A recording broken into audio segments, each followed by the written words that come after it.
Black fit because baddies wear black. Always.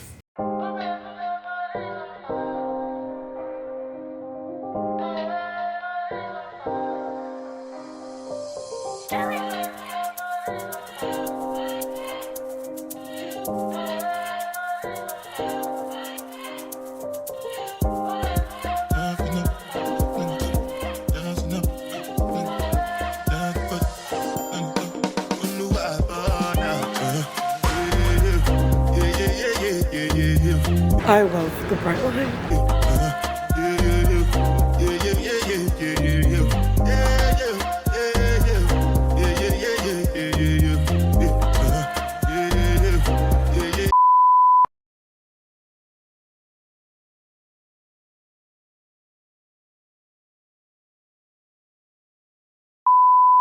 Good morning, everybody, and good morning, beautiful people. I cannot believe that I'm recording right now because it's basically 5 a.m. in the morning and you will not guess where I'm going.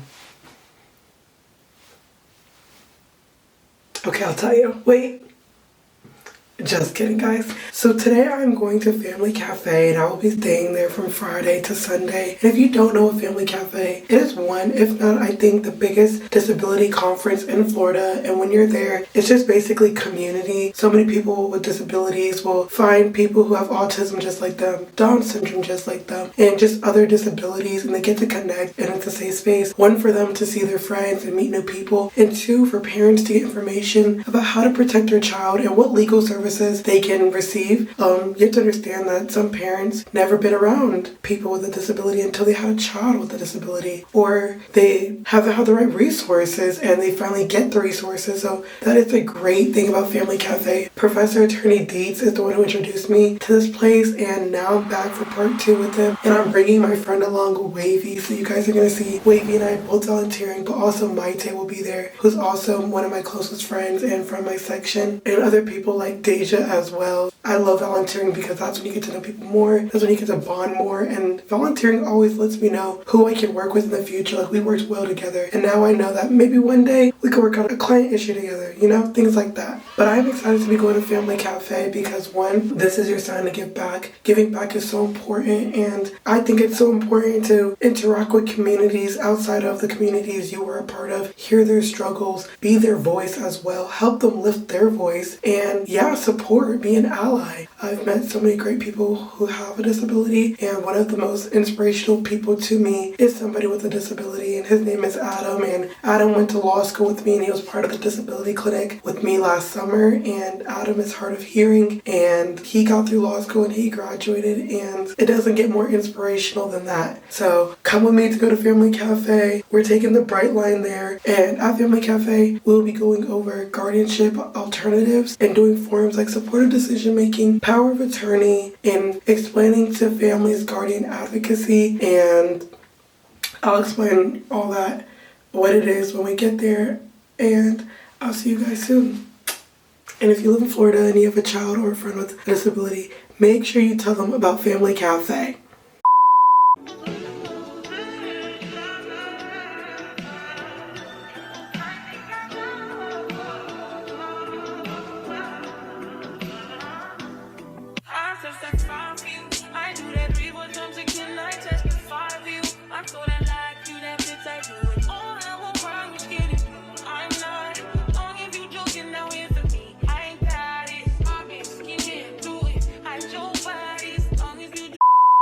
Hello everybody.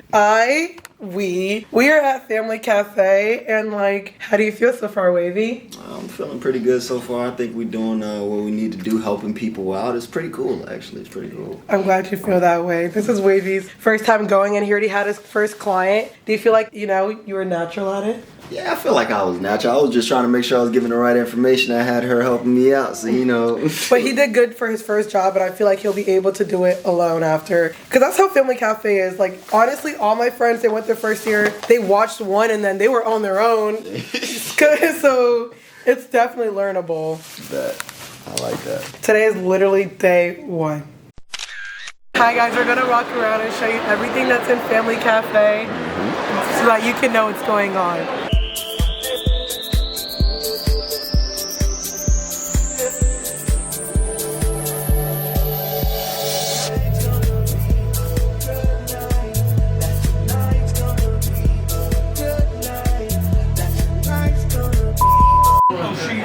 Wavy with the shark. Wavy representing NSC law. Just diabetes waiting to happen. Okay. Yeah. Does anyone want to share?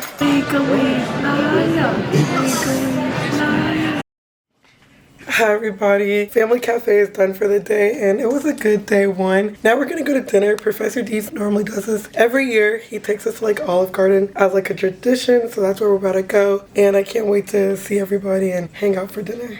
Family Cafe was good. I realized that I was nervous to like talk about garden advocacy and stuff again because I haven't done it in so long, but it's like riding a bike. Once you know it and it comes back to you. So today was really a good day. Can't wait for tomorrow.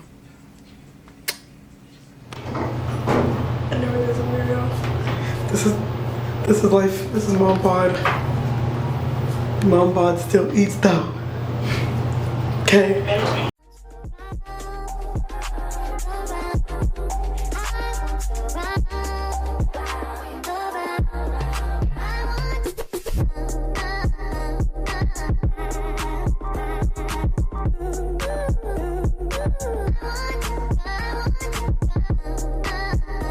The next day.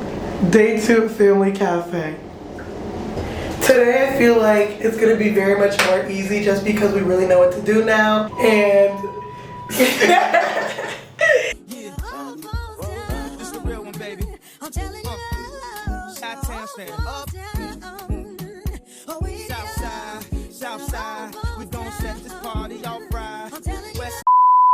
Hello everybody, I've been doing a lot of explaining to parents, guardian advocacy, supportive decision making, and power of attorney, and I'm just walking around to show you the life and the community of people who have disabilities, as that does not define them.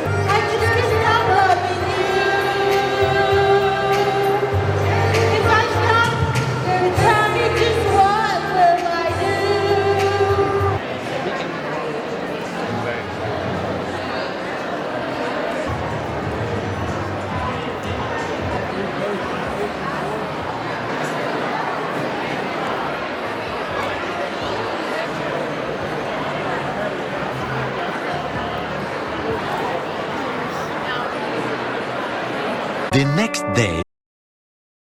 Hi vlog, ignore the music, but like right now the unexpected has happened and my train was canceled. But luckily I'm gonna be on the next train and I'm going with my friend, so we'll be all good because that was the train that they had. So yeah, at least I'm going with my friend now.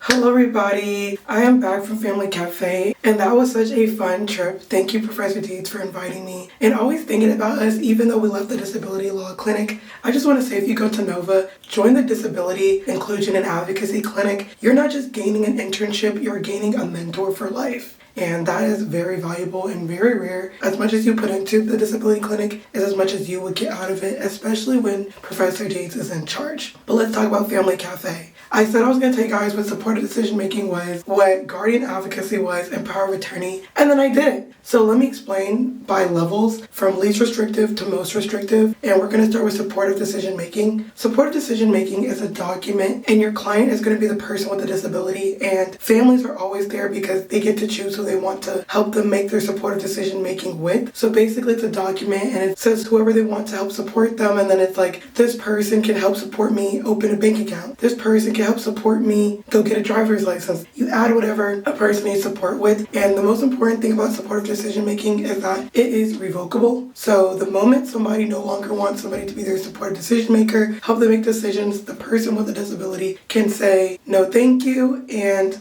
yeah. So that's the good thing about supportive decision making. It's really for people who just still want a little bit of comfort for their parents, but they really know how to do everything on their own. I know that some people might not think that a person with a disability can live on their own, take care of themselves, but they can, and I want to break that stigma with you here today. The next option is a power of attorney, and a power of attorney agreement is basically giving authorization for somebody to make limited decisions on your behalf. Like, I authorize this person to receive my medical files for me and things like that. So it's like a communications document. You're giving that person authority in a way to be able to make decisions or receive things on your behalf. And all you do is you bring these documents and you bring it to your doctor's office, you bring it to the school, you bring it to your bank, and you show them or you give it to them. And you allow them to make their copy if they want to store it, so they can know when it comes to this person that their mom is allowed to be in the room, or their mom is in the room, so they can help make supportive decisions with them. Because what happens is once a person who with a disability or who has a disability turns 18, doctors and banks get scared because they're like, listen, I understand that this person has a disability, but legally, when somebody's 18,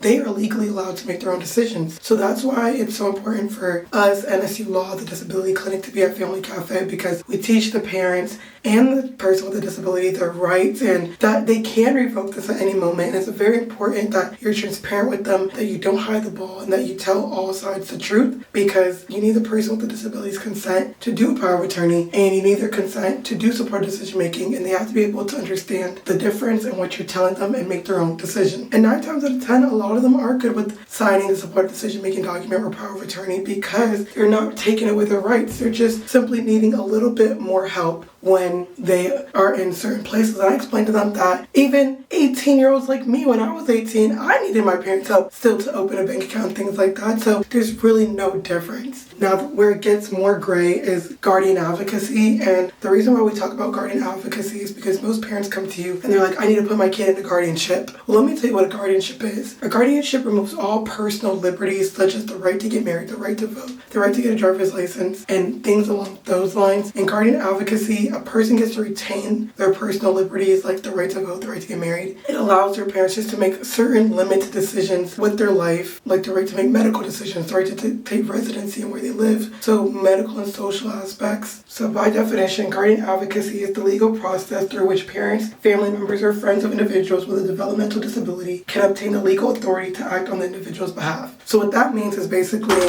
unlike supported decision making where the person with a disability can revoke at any time, under guardian advocacy, your parents are retaining those social and medical rights. The rights that may be removed and delegated to the person you need to help you is the right to contract, the right to sue and defend lawsuits, the right to apply for governmental benefits, the rights to manage property or to make any gift or disposition of property, the right to determine his or her residence, the right to consent to medical and mental health treatment, the right to make decisions about social environment or other social aspects. And that only covers for certain developmental disabilities like intellectual disabilities, if you have a certain IQ, cerebral palsy, autism, spina bifida, Down syndrome, and 2 other syndromes. So yeah, guardian advocacy is more flexible than guardianship. The man you met in my video, he was Michael, who was eating the ice cream. He was in the guardianship and he fought for his rights to get out of it, and he got supportive decision making passed in Florida. So that's what I'm saying. You have to know your client and know where they're at and know which legal protection will help them the most. You don't want to restrict them. You want to help them. So that's what this is about. And yeah, I met Professor Valentin. She's the new professor at the Disability Clinic. She is amazing and sweet. So sign up for disability law, sign up for the Disability Clinic, and I promise you will learn a lot and you will still be going there even after you graduate and even after the internship is done. Shout out to all the people who were cool that went, and shout out to all the people I got to know even more. See you guys. Legally, Naya. Legally, Naya.